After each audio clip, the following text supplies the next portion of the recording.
o Dios y la acción del Espíritu dentro de esa filosofía cabalística. Entonces por eso Jesús lo que está diciendo es, mire, esto es más sencillo de lo que ustedes piensan, y esto se remite a tener una relación con Dios, una relación con Dios. Si tu relación con Dios es recitar un montón de cosas, revísate a ver si hay relación. Él recibe todo, Sí, que sea del corazón. sí, porque yo puedo estar recitando cosas, pero en el sentido correcto. Sí. Pero si lo hago como lo hacían ellos, buscando la palabra mágica que va a producir el resultado mágico y espiritual, ahí ya estoy errando. Porque la oración es una relación con Dios.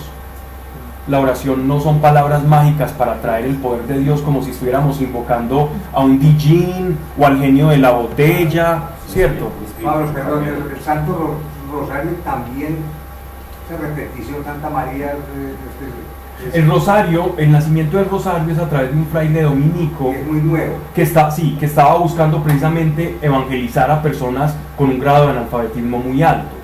Nosotros hasta el 1900 y bolita subiendo, es que en Colombia, por ejemplo, ya hay un grado de analfabetismo que ya, digamos, está casi que extinto, pero hay todavía muchos analfabetas acá, en el campo, en muchas partes. Y analfabetas morales, pues yo creo que la gran mayoría, pero analfabetas como en leer y escribir, que es donde se trata el analfabetismo. En esa época nadie sabía leer y escribir, entonces un fraile dominico, que los frailes eran los que sabían, los sacerdotes eran los que dominaban las universidades y los colegios pontificios. ¿Qué hacían? ¿Cómo le enseñamos a alguien que no sabe leer ni escribir y que le tiene miedo a la Biblia porque se va a volver loco? Pues a través de lo que siempre han hecho, oraciones, letanías. Y entonces el rosario nace a partir de una idea de evangelización, ¿cierto? Y entonces cada oración iba acompañada de un misterio de la vida de ¿quién? De Cristo, un misterio de su encarnación, entonces los misterios gloriosos, luminosos, y hay una cantidad pues de misterios y de casillas que se hace el rosario para que la persona medite en el evangelio que no puede leer y que no puede ver. Ya después el rosario comienza a cobrar mucha fuerza y entonces ya vienen las apariciones y todo este tipo de cosas que refuerzan ya el poder del rosario y todo esto, pero eso ya es otro tema. Okay. Entonces, seguimos. Vamos bien, Luis. Si uno no rezar haciendo nada, pues por ejemplo, hay gente que dice, cuando vayas a rezar, enciérrate y quédate en un solo punto. Eso lo dice Jesús, dice enciérrate. ¿Pero qué es encerrarse? Encerrarse no es necesariamente estar detrás de una puerta. Encerrarse es aislarse de lo que te esté obstruyendo el paso entre Dios y tú. Lo que esté obstruyendo el canal entre tú y Dios, entre Él y tu corazón, es lo que hay que cerrar. Entonces, por ejemplo, uno no podría orar en el carro. Sí, claro. Porque es que uno está muy distraído en el carro. Si le tocan el pito, pues se le atraviesa. Tú puedes orar en todas partes, aunque la calidad de la oración no va a ser igual, a mayor cantidad de distracciones, menor la calidad de oración. Aunque llega un punto en que no te importa tanto lo que dicen los demás, que te puedes ir andando por la calle y hablando con Dios, y alguno que otro te va a cruzar de cera pensando que está tratando con un esquizofrénico, pero yo creo que a Dios le agrada eso. Por ejemplo, yo me he estado dormido. Sí. Empiezo a hablar con Dios y eche de carrera. ¿Qué cosa que está mostrando? Y hay veces que estoy despierto y yo sigo hablando con él y yo, esa posición de uno estar acostado, uno es respeto ante Dios. Y te voy a decir una cosa y me perdonas. Yo llego al baño y me siento en el baño. Lo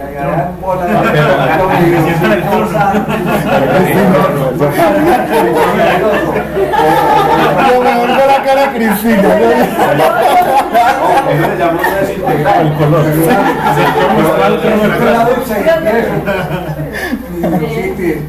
Pablo no la perdona. Yo le digo, mi Diosito, perdón, esto es falta de respeto a ti. En bola. Ya entendemos la idea.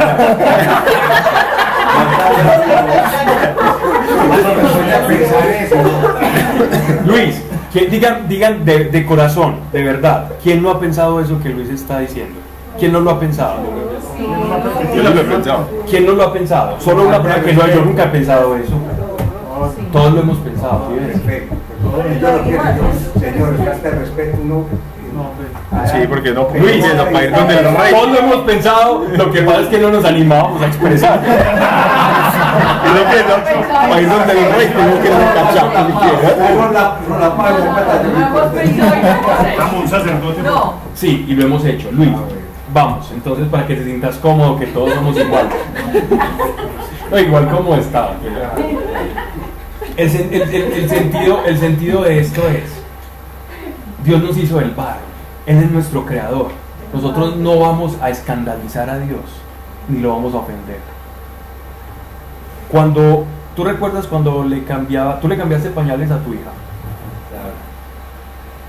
Y te sentías ofendido por eso? ¿Qué sentías cuando te tocaba cambiar? Felicidad y algo normal. Un acto de amor, ¿cierto? Amor. Si nosotros somos malos, Y no hay malicia, no hay nada. si nosotros somos malos y sentimos un buen sentimiento al hacer eso, ¿qué nos sentirá Dios cuando un hijo le esté hablando en cualquier situación? ¿Cierto? Ese es nuestro Señor, ese es nuestro Dios. Si se hizo hombre y se humilló y nos exaltó, ¿de qué tenemos que tener temor? De nada. De nada. Y ser muy transparentes con Él. Y como Y no lo vamos a sorprender porque y es que Él lo hablamos diseñó. como nos mandó al mundo, perdamos la expresión, no se rían, en pelota. Claro. El problema es cuando yo no tengo nada de que avergonzarme de Dios, sino del pecado, no de lo que yo soy, porque es que Él te creó. El problema de cómo nos hizo Él, de que seamos seres que funcionemos a base de carbón, ¿cierto? Y pura química orgánica con todo lo que ello se desprende, para no entrar en detalles. Es problema de Él, porque Él nos hizo así. Se tiene que aguantar porque Él nos hizo así. Y qué pena con el Señor decir eso, pero así es. O sea, así nos mandó y Él recibe eso. Con carnita y todo de ropita. Es como el rey David al Señor. Danzaba desnudo. Y su esposa lo regañó. Mi cara ahí. Su esposa lo regañó y ya. Y yo decía, es como falta de respeto, naturalidad. No hay límites para la relación con Dios. Y que tu conciencia no te acuse por querer estar conectado con Dios. Qué tristeza uno tener momentos de desconexión con Dios. El único momento que a mí me desconecta de la providencia es cuando estoy pecando. Eso no es pecado, eso es una función corporal. Bueno, sigamos. Volvemos.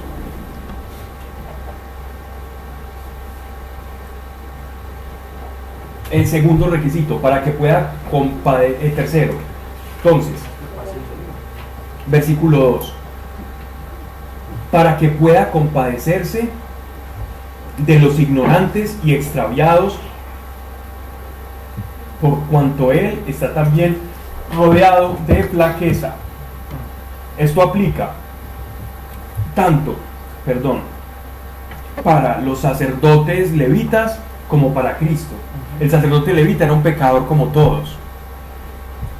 No, es que yo no voy a ir donde ese sacerdote levita a que ponga un sacrificio, porque es que yo lo vi todo bravo allá insultando y pegándole a la mujer. No, yo voy a ir y me voy a buscar otro. El sacrificio que ese levita, que regañó, que le pegó, que maltrató a su mujer, va a ser igual de eficaz que el otro que de pronto sea más bien portado, tenga mejor cara.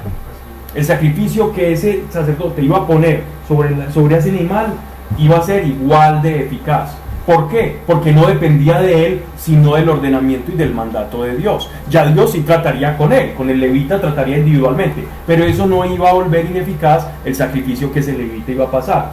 Y en esa flaqueza que ese levita iba a experimentar, iba a poder también sentirse con el mismo rasero que los que iban a pedir perdón por sus pecados, porque es que los levitas también tenían que pedir perdón. Entonces iban a identificar con el pueblo. Entonces, el pontificado se enriquece a través de la empatía o la capacidad que tenía el sacerdote de ponerse en los zapatos del otro. Por eso los sacerdotes no podían ser ángeles, porque los ángeles no tienen las necesidades que nosotros tenemos, entonces no va a tener la misma validez y el mismo poder de empatía. Ellos entienden el pecado, los ángeles entienden cómo somos nosotros, pero no lo viven. no lo sienten, entonces simplemente se quedan en una comprensión por su nivel de conocimiento y dignidad espiritual, pero una cosa es la comprensión y otra cosa, o es entender, otra cosa es la comprensión, que es aquel que ha vivido algo. Por eso cuando tú predicas algo que has vivido, esa predicación tiene un alto valor, porque lo que tú estás enseñando es la pedagogía de lo que experimentaste. Entonces no estás tirando un conocimiento, sino una experiencia, una pedagogía, que algo que Dios hizo y te enseñó cómo salir de ahí. Ahí es donde se da una verdadera predicación, porque de lo contrario es una exposición y, exactamente, y lo que viene después es autoridad. Y a causa de ella, o sea, de esa flaqueza, debe por sí mismo ofrecer sacrificios por los pecados. El levita igual lo tenía que hacer, igual que por el pueblo. Por sus pecados ofrece sacrificios y por los del pueblo, porque no está exento de esa misma flaqueza. El hecho de ser sacerdote no es porque no sea pecador, sino que debe llevar el pecado él también del pueblo para estar en la misma naturaleza. Versículo 4. Y ninguno se toma por sí este honor. Ningún levita dijo, oh, es que yo soy levita y por eso, o nosotros somos la tribu de Leví, queremos ser los sacerdotes. Dios no les dio a escoger. Dios los instituyó, dice, sino el que es llamado por Dios como Aarón. Aarón era el hermano de Moisés, que fue sobre el cual se instituyó el sacerdocio levítico. Aarón era el sumo sacerdote, y el linaje de Aarón, de su familia, era que se escogía al sumo sacerdote en cada generación, de ese mismo linaje de Aarón. Y los levitas pues todos, ¿no? Y así Cristo no se exaltó a sí mismo, haciéndose pontífice, sino que Él dijo, Hijo mío eres tú, hoy te he engendrado. Vamos a revisar el Salmo 2, versículo 7. Esta palabra ya la habíamos leído en la primera charla.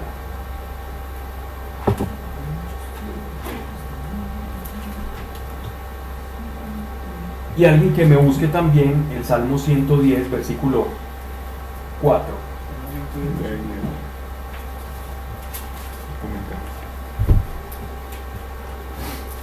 Y me dicen cuando lo tenga. En ese computador no tengo una Biblia, otra en inglés. Salmo 110, versículo 4. Sí. El Señor lo ha jurado y no se retractará. Tú eres sacerdote para siempre, a la manera de Melquisedec. Ok. ¿Cuál leíste? Salmo 110. No, el 2.7. El Salmo... Primero, sí. ¿El Salmo 110? No, 2. El Salmo 2, verso 7. Ese sí, ese lo vamos a leer después. Salmo 2, versículo 7. Ese es para tenerlo ahí. Voy a proclamar el decreto del Señor. Ahí es. Él me ha dicho, tú eres mi hijo, yo te he engendrado hoy. Ok. Tú eres mi hijo, yo te he engendrado hoy. Ese es un salmo explícitamente y no tiene discusión alguna para nadie, ni para judíos, ni para todas las denominaciones que existen a nivel mundial, como un salmo mesiánico.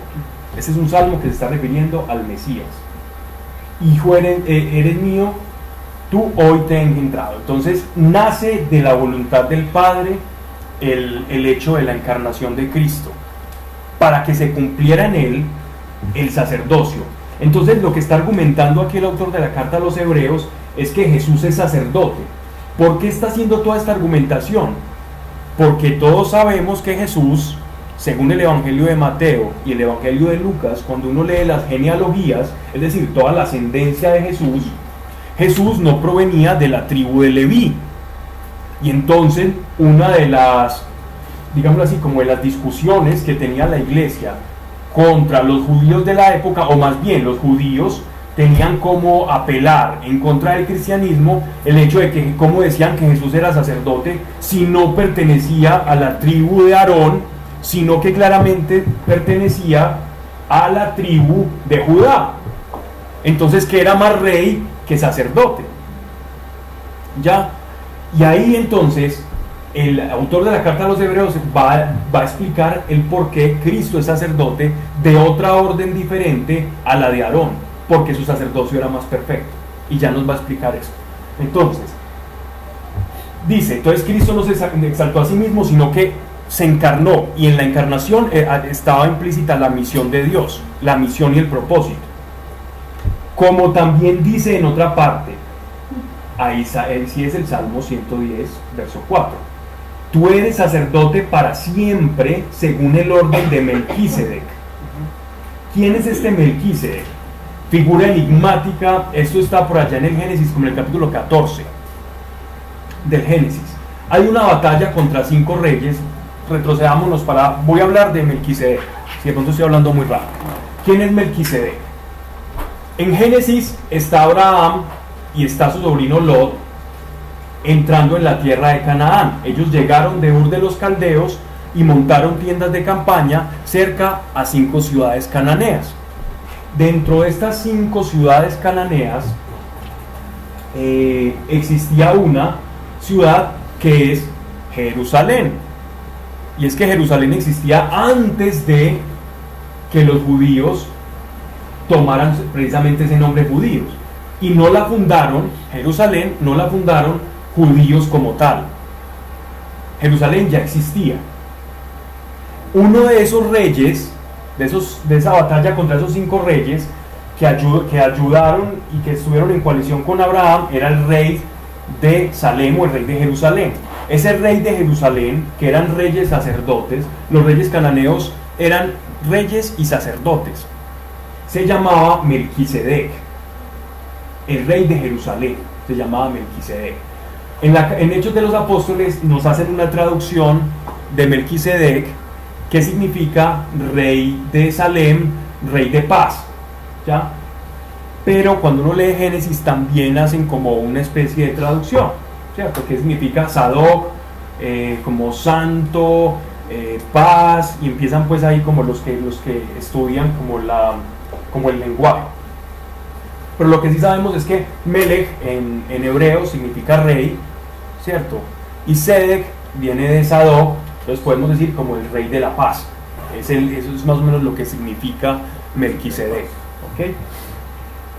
Entonces, cuando ganan la batalla a Melquisedec contra esos 5 reyesuelos de esas ciudades cananeas,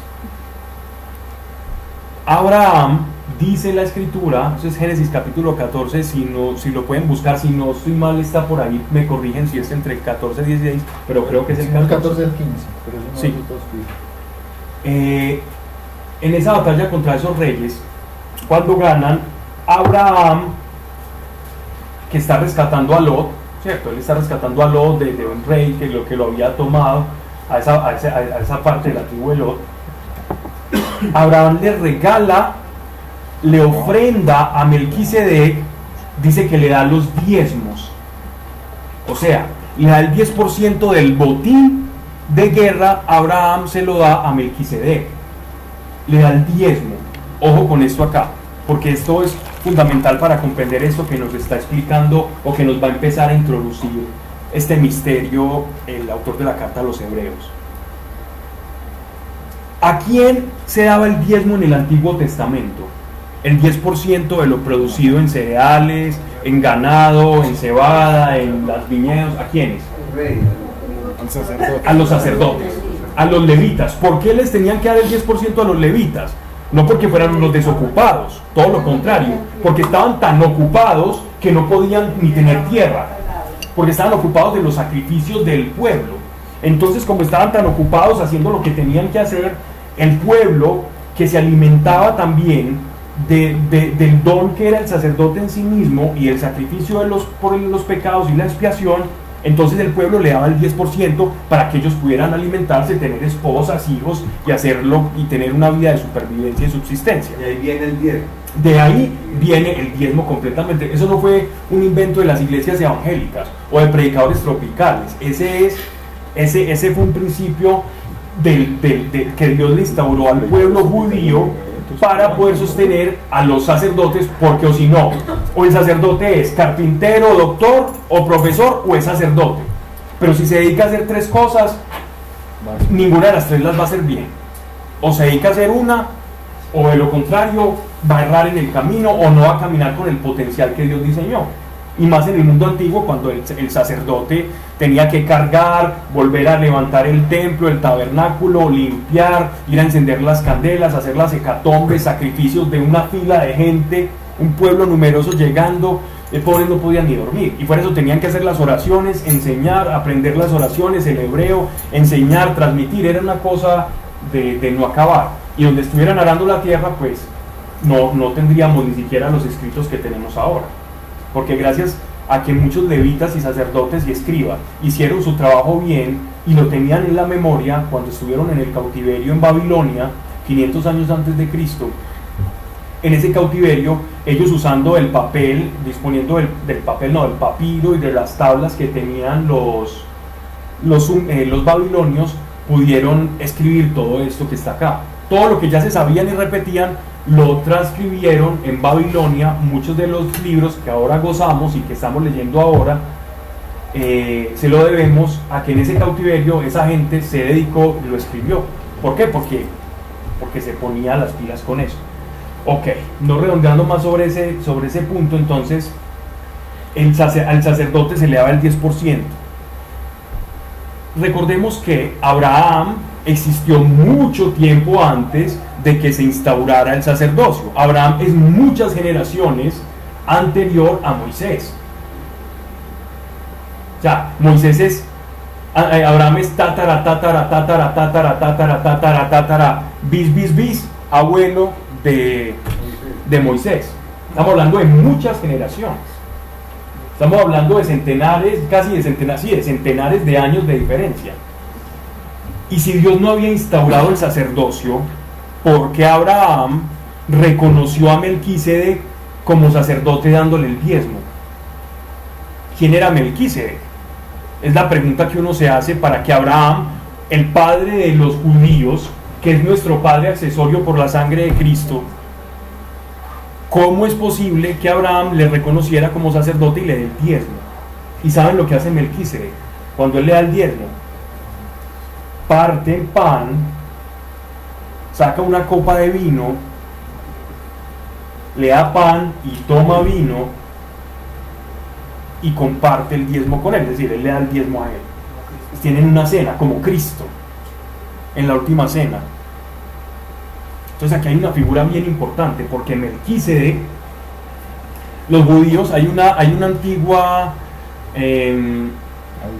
como tradición judía a raíz de ciertos libros apócrifos del judaísmo, donde dicen que Melquisedec era Sem. Sem es uno de los hijos de Noé, Sem, Cam y Jafet, que sobrevivieron al diluvio universal.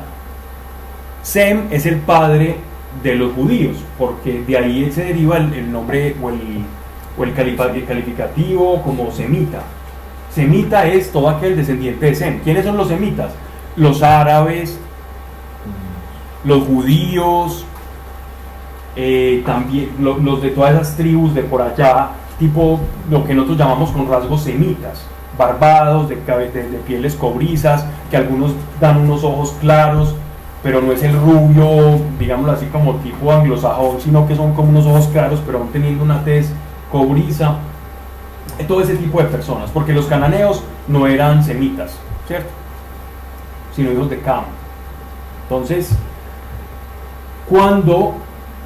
entonces los judíos hablaban que ese era Sem, pero es que Sem entonces tendría que tener más de 500 años cuando eso.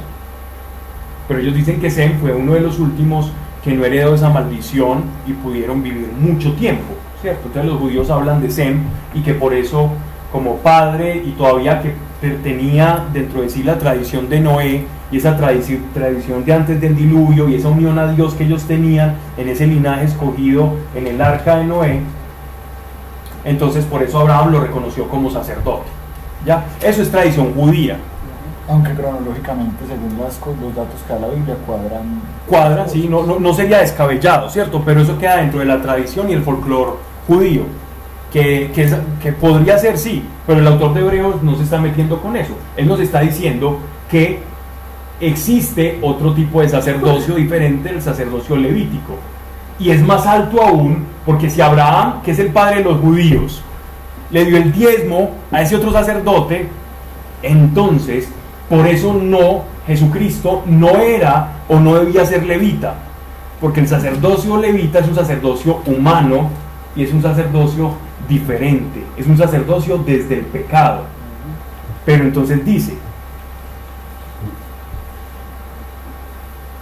tú eres sacerdote para siempre, el Salmo, según el orden de Melquisedec. ¿Qué quiere decir de Melquisedec? ¿Por qué dice el orden de Melquisedec? Porque de Melquisedec no se puede contar o no se puede desprender un linaje. Es decir, el sacerdote, ¿de quién recibió el sacerdocio Melquisedec? De Dios. De la misma forma, el sacerdocio que recibe Jesús es un sacerdocio que proviene de Dios, mientras que el sacerdocio que proviene de Leví llega precisamente porque vos tenés un padre levita. Entonces, si tenés un padre levita, entonces vos tenés ese derecho a ser sacerdote levita. Entonces, tu sacerdocio proviene de la sangre, pero en el sacerdocio divino, ese sacerdocio no proviene de la sangre, sino que proviene de Dios desde el principio. Al igual que Melquisedec no era levita y también fue llamado sacerdote. Entonces, este es el argumento del autor de los Hebreos para explicarle a todos esos judíos que rechazaban a Jesús como figura sacerdotal, precisamente aludiendo a que por ser levita no podía ser sacerdote. Entonces les dije, un momentico, si Melquisedec fue sacerdote, Jesús lo es mucho más, y es de esa misma orden, es decir, no por linaje de sangre, sino por Dios. ¿Ok? ¿Estamos claros, cierto? El cual, habiendo ofrecido en los días de su vida mortal oración, y mire que dice vida mortal, es decir, Melquisedec murió. Él no dice aquí mortal por decir, oraciones y súplicas con poderoso clamor y lágrimas al que era poderoso para salvarle de la muerte, ¿cierto? Entonces, aquí ya está hablando de Cristo como Melquisedec, pero también de Cristo como sacerdote. En este salmo, cuando uno sigue leyendo el salmo, él habla del sacerdote y del clamor y las lágrimas. Ya, miren la oración de Jesús en Getsemaní, donde se cumple esta palabra de clamor y lágrimas. ¿Cómo fue la oración en Getsemaní? Jesús nos dicen los evangelios, los que atestiguaron, que nuestro Señor sudó sangre, ¿cierto? Lo que se llama en términos médicos la hematohidrosis. Ese sudar sangre por niveles de ansiedad muy altos que les ha ocurrido, digamos así, a las personas que están como los cronistas que hablan en la Segunda Guerra Mundial y cuando estaban los soldados en las trincheras, que a veces les ocurría esto de la hematohidrosis, de la tensión, de las granadas, de la muerte, de la destrucción, empezaban a sudar sangre. Y en los evangelios no se los dice de las lágrimas, pero seguramente eso ocurrió. Seguramente nuestro Señor no solamente sudó sangre, sino que lloraba al ver a lo que se iba a enfrentar para poder vencer al pecado desde su propia humanidad. La humanidad de nuestro Señor llora y gime con un temor santo, no temor de qué miedo voy a salir corriendo, sino que del dolor tan terrible que tenía que experimentar. Hay algunos que dicen que no, que nuestro Señor, ese sudor puede ver los pecados de las personas, también su propio dolor, porque Él se hizo pecado. Él se hizo pecado, Él cargó personalmente con todo eso, por nosotros. Entonces dice, por eso, y oraciones y súplicas con poderoso clamor y lágrimas al que era poderoso para salvarle de la muerte, o sea, Dios. Señor, Señor, aparta de mí este cáliz, pero no se haga mi voluntad, la del hombre, Jesús hombre, sino la tuya. Que era la de Él. Fue escuchado en razón de su piedad. Cuando dice fue escuchado en razón de su piedad, entonces aquí ya nos entra una duda. Y la duda es, bueno, ¿qué quiere decir que fue escuchado porque Él murió? ¿Cierto? Sabemos que Dios escucha, pero aquí dice que fue algo. Y miren que cuando uno lee los evangelios dice que después llegaron ¿quiénes? Unos ángeles a consolarlo. A nuestro Señor cuando estaba en el Getsemaní. Entonces Él obtuvo un consuelo. celestial de su Padre en medio de todo eso. En medio de ese sufrimiento él recibió un consuelo. Entonces por eso dice, fue escuchado en razón de su piedad, en ese sentido que recibió esa consolación. Y aunque era hijo, aprendió por sus padecimientos la obediencia. Volvemos al término de obediencia en este caso, o este término, o esta expresión aprender. Esta expresión aquí aprender es completar su misión, Vuelve y dice, para recalcar un poco lo que estoy diciendo, en griego, y perfeccionando vino a ser para todos los que le obedecen a causa de salud eterna. Y perfeccionado, vino a ser para todos los que le obedecen causa de salud eterna. ¿Qué quiere decir perfeccionado? No que Cristo era imperfecto, sino el plan.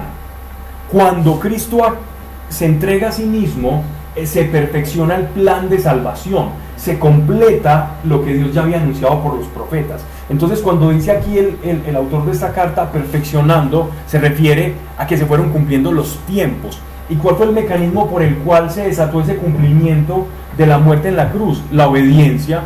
Y dice el apóstol Pablo, ¿la obediencia hasta qué? Hasta la muerte. ¿Y la muerte a qué? De cruz. Esa es la obediencia que él tuvo. La obediencia es completamente unido a la voluntad de Dios. Y vamos a ver un poco de eso y ampliarlo en el Padre Nuestro en la próxima charla, que nos queda un minuto. Versículo 9. Y perfeccionando vino a ser para todos los que le obedecen causa de salud eterna, declarado por Dios pontífice según el orden de Melquisedec. ¿Cuándo gana él el sacerdocio para nosotros?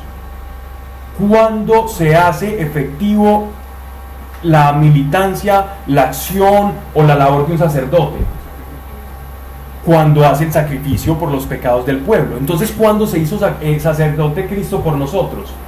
Cuando dio su vida por nosotros se hizo sacerdote, no antes.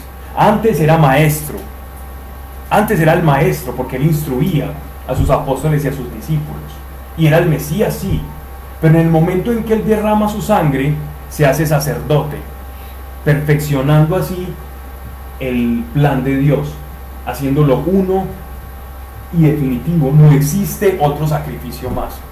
No podemos decir, Señor, es que yo te voy a ayudar a la cruz. No le puedes ayudar, ya lo hizo él. El sacrificio perfecto consumado fue. ¿Tú qué sí puedes hacer? Venga a tu reino y extender el reino. El sacrificio ya lo pagó él por nosotros, porque con su sangre preciosa era esa moneda de transacción perfecta y espiritual para colmar una deuda perfecta, o sea, imposible de pagar para nosotros. Nosotros no podemos pagar con bolívares una deuda por allá en euros. No alcanza. Por muy buena de la calidad que provenga o la santidad de esa persona, no puedes pagar esa deuda. Solo la sangre del Señor. Bueno, avanzamos un capítulo, fue... En el Viejo Testamento se hablan de guerras, impresionante. Te voy a contar, porque el Antiguo Testamento abarca casi 2300 años de vida de la humanidad, y en 2300 años hubo muchas peloteras que tienen que estar ahí. Entonces, como uno lee, y le pasa a uno mucho cuando uno lee las escrituras, que uno ve, y esto, y después pasó esto, pero es que de una hoja a otra pueden haber 100 años, 80 años. Cuando uno lee, por ejemplo, el Éxodo, uno lee, y el pueblo de Dios estaba en el desierto. Pero ¿sabe cuánto tiempo lleva eso a que tú pases esa hoja? 300 años. En 300 años, ¿qué no pasa? Y por eso fue que vino Cristo a perdonar para... Todas esas barbaries y a perdonar las que vamos a cometer también. Las que faltan. Sí. Caín mata a Abel. Son hijos de Adán y Eva. ¿Cuál es la esposa de Caín? ¿Dónde salió fue la muerte de Caín? Mira, cuando... En esto que le preguntó a un primo mío que también está muy metido y lo vi cascabeleando. No, mira, la esposa de Caín, cuando en Génesis las genealogías siempre se hacen por linaje de varón, ¿cierto? Entonces cuando tú lees, por ejemplo, la genealogía de Jesús, toda se hace por varones. De pronto en una está, cuando tú lees, por ejemplo, la genealogía de Lucas, está Ruth, ¿cierto? Que es un libro muy bonito, que era una mujer que ni siquiera era judía. Y también está por allá una que fue prostituta, dentro de la genealogía, la ramera.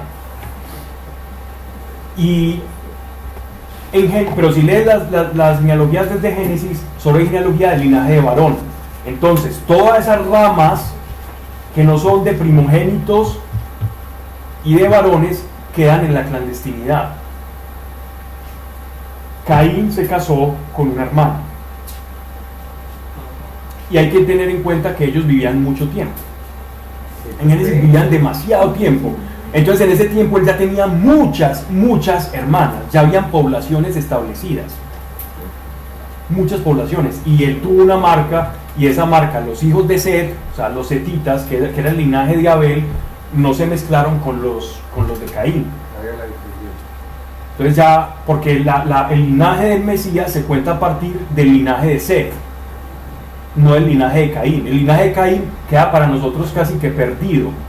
Para Dios no, y eso está en la memoria de Dios y en el Espíritu lo sabremos. Pero nosotros no sabemos ya cuál fue el linaje de Caín. Sabemos cuál fue el linaje de Set, que es el linaje del Mesías, o sea, el linaje de Abel. El linaje de Abel no, el linaje de Set, que era un hermano, ¿cierto? Que fue alguien que le nació y era uno que fue probó con Dios, que es el mismo de Enoc, el mismo de Noé, Matusalén y todo ese linaje como de hombres que Dios llamó. Y Abraham viene de ahí y de ahí venimos todos nosotros también.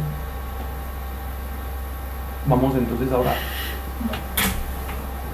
Padre, yo te doy gracias por tu amor, por tu presencia. Señor, gracias. Gracias porque no estamos solos y tenemos un sacerdote perfecto en el cielo que intercede por nosotros. Gracias, nuestro Señor, nuestro Mesías, porque pasaste por todas nuestras tribulaciones y necesidades para tener la corona y compadecerte de cada uno con toda la autoridad, con toda la potencia, con toda la misericordia y empatía con la que solo alguien lleno de amor completo y hasta el extremo puede compadecerse de alguien, Señor. No permitas que caigamos en la culpabilidad, en el sentimiento de indignación,